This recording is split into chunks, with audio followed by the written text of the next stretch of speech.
Hey y'all, this is my sweet mother-in-law. I've had lots of requests for makeup and especially help with eyebrows and foundation alternative for people over 65. And you are how old, Mom?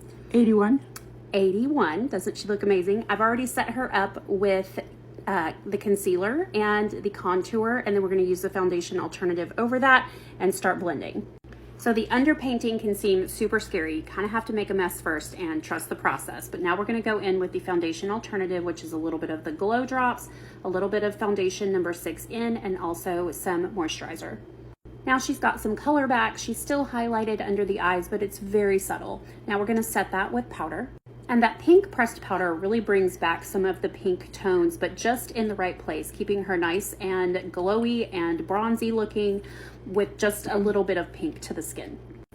We're gonna go in and map her brows, and we're gonna start at the tear duct and go straight up. That's where her brows should begin. She's had some chemotherapy that kind of stole one of her eyebrows, so we're gonna give it back by mapping it out first, and we'll make those little dots. So they're hard to see. We're using the taupe pomade, but her starting point is going to be right above the tear duct. And then the arch is going to be at the outside, and that's really where her natural arch is anyway.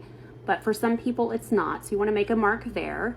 And then the last mark will be from the nostril to the outside corner of the eye, and then wherever that straight edge lands in the eyebrow area, that's the end of the brow. So you'll make a mark there. And we're just gonna sketch in really lightly with a little brow brush from A, the starting mark, to B, a straight line, and then a straight line from B to C.